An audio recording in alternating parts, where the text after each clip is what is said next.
मिर्ची चटनी सलाद ना मिले तो खाना को कोनो स्वाद नहीं और जब मिल जाए तो ओकर स्वाद अलग बा। वैसे ही बियाह बा। एक लाइन हमारे मास्टर साहब संकेत करते हैं कैसे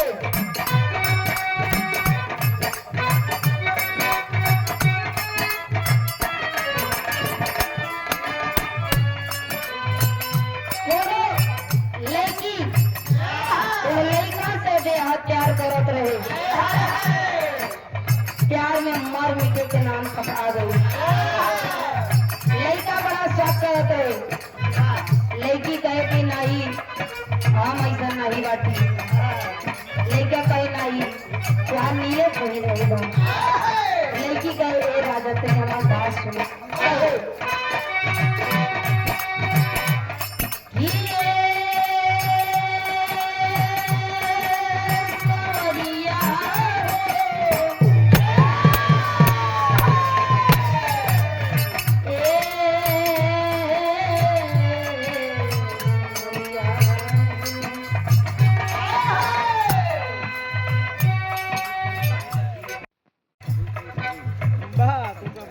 साथ मिलता है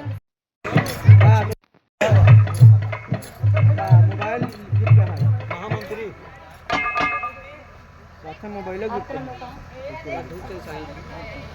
और हृदय के गार्जियन सम्मानित श्री धूपचंद साई लक्ष्मी नगर चौराहा की कौंदरती से सुंदर माला सदर 100 रुपए का मान आशीर्वाद तय दिल से बहुत बहुत धन्यवाद। और बिहार जगत के बड़े सुंदर गायक कलाकार जुझारू कलाकार रोहित भैया सॉरी राजू भैया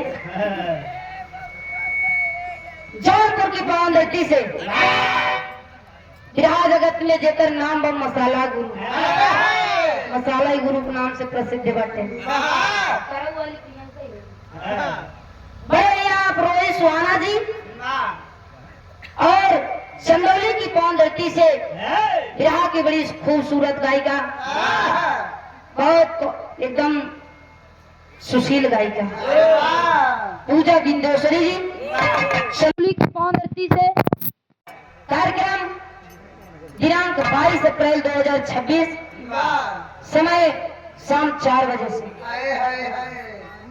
स्थान लक्ष्मी नगर चौराहा करुआडी प्रतापपुर प्रयागराज की पावन धरती पर। इस कार्यक्रम में पहुंचकर आप लोग ज्यादा से ज्यादा संख्या में जाइए और इस कार्यक्रम को सफल बनाइए। सहयोगी हमारे बड़े विराज सम्मानित विजय बिंद और गार्जियन डॉक्टर अमर बहादुर जी और सम्मानित राकेश टेंट हाउस करुआडी देवली आलोक रंजन सुधीर वर्मा जी मोहन नायर राजू यादव। इस कार्यक्रम में ज्यादा से ज्यादा संख्या में आप लोग जाइए और ये रोहित सुहाना पूजा बिंदेश्वरी जी का कार्यक्रम है। आशा नहीं पूर्ण विश्वास है कि बहुत तगड़ा कार्यक्रम होगा, बहुत जल्दी होने वाला है। आप लोग जाइए और इस कार्यक्रम को सफल बनाइए। बहुत बहुत धन्यवाद।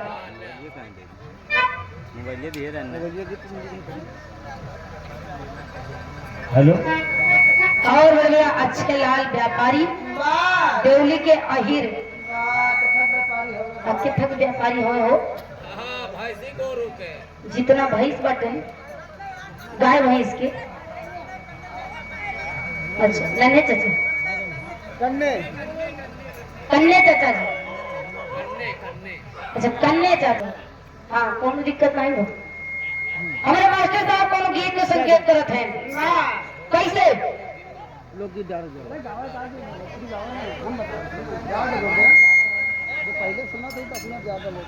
और गार्जियन आप रामचंद्र विश्वकर्मा जी भावी प्रधान पद के प्रत्याशी डेली की पावन धरती से 100 रुपए का बताए थे। बहुत धन्यवाद। 100 में साधुवाद करती है।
जी के द्वारा इस सुंदर सादर 100 रुपए का महान आशीर्वाद तहे दिल से धन्यवाद।